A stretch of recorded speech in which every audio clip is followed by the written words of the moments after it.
இயேசு கிறிஸ்துவின் நாமத்தினாலே இந்த காலை வேளையிலே உங்களை அன்போடு கூட வாழ்த்துகிறேன். உங்களுக்கு கிருபையும் தேவ சமாதானமும் உண்டாவதாக.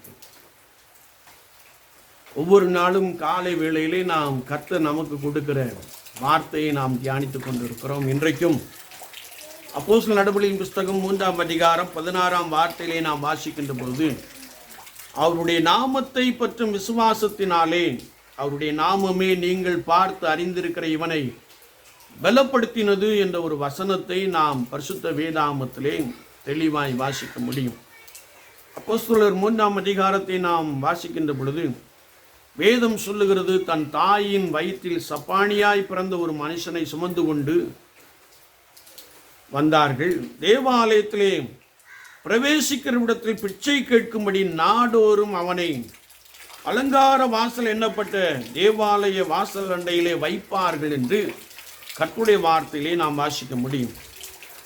அப்பொழுது தேவாலயத்திலே பிரவேசிக்க போகிற பேதுருவையும் யோவானையும் அவன் கண்டு பிச்சை கேட்டான். பேதுரும் யோவானும் அவனை உற்று பார்த்து, என்னை நோக்கி பார் என்றார்கள்.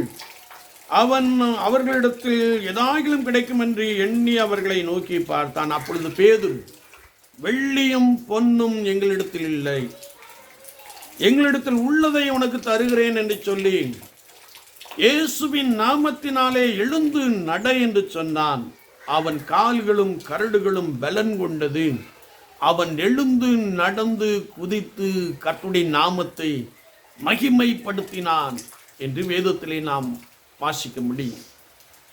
என்னை கேட்டுக்கொண்டு இருக்கிறேன் அன்பு சகோதரனே, சகோதரியே, நீங்கள் கர்த்தராகிய இயேசு கிறிஸ்துவை விசுவாசிப்பீர்கள் என்றால் ஆண்டவர் உங்களுக்குள்ளே பலத்த அற்புதங்களை செய்ய போதுமானவராக இருக்கிறார். வேதம் நமக்கு தெளிவாய் கற்றுக் கொடுக்கிறது, இயேசு கிறிஸ்துவின் நாமத்தை பற்றும் விசுவாசம் அவனுக்குள்ளே அற்புதத்தை செய்தது என்பதை நாம் தெளிவாய் அறிந்து கொள்ள முடியும். நீங்கள் எவ்வளவோ நாள்பட்ட பலவீனங்கள் உங்களிடத்திலே காணப்படலாம். 2 நாள் வியாதியுடைய ஒரு நபராய் காணப்படலாம். குறிப்பாக இளைப்பு, ஆஸ்மா என்னும் வியாதியிலே நீங்கள் ராம் முழுவதும் தூங்காத ஒரு நபராக கூட காணப்படலாம். உங்களுடைய பலவீனத்து நிமித்தம், உங்களுடைய வியாதி நிமித்தம் நீங்கள் படுக்கையிலே புரண்டு அழுது கொண்டு இருக்கிற ஒரு நபராய் காணப்படலாம். கர்த்தருடைய ஆவியானவர் உங்களை பார்த்து சொல்லுகிறார், இயேசு கிறிஸ்துவின் நாமத்தை விசுவாசியுங்கள், இயேசு கிறிஸ்துவின் நாமத்தை பற்றி கொண்டிருங்கள்.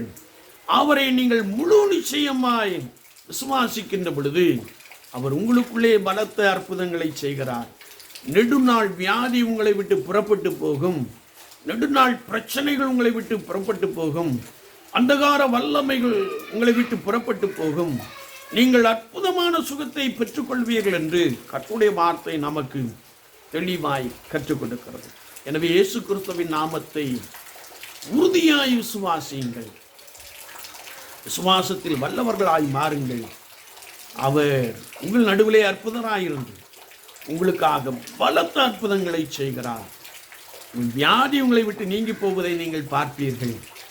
கர்த்தருடைய நாமத்திற்கு மகிமையும் கனத்தையும் செலுத்துவீர்கள். ஆண்டவர் தாமே அப்படிப்பட்ட கிருபைகளை, அப்படிப்பட்ட விசுவாசத்தை உங்களுக்குள்ளே நிறைவாய் கொடுப்பாராக. ஆமீன், ஆமீன். நாம் ஜெபிப்போம். நேசிக்கிற நல்ல ஆண்டவரே, இந்த காலை வேளைக்காய் ஸ்தோத்திரம். வார்த்தைகளை கேட்டுக்கொண்டு இருக்கிறவர்களுக்காய் ஸ்தோத்திரம். பலப்படுத்தும் ஆண்டவரே, உம்மை விசுவாசித்து அற்புதங்களை சுதந்திரத்துக் கொள்ள கர்த்தர் உதவி செய்வீராக. நெடுநாள் வியாதி, நெடுநாள் பிரச்சனைகள், நெடுநாள் போராட்டங்கள் எல்லாம் இயேசுவின் நாமத்தினாலே நீங்கி போகட்டும். கர்த்தர் பலத்த அற்புதங்களை செய்வீராக. விசுவாசிக்கிறவன் பதறான் என்ற வார்த்தையின்படி விசுவாசத்தினாலே அற்புதங்களை சுதந்திரத்துக் கொள்ள கிருபை தாரும். இயேசு கிறிஸ்துவின் நாமத்தில் பிதாவே. ஆமீன், ஆமீன்.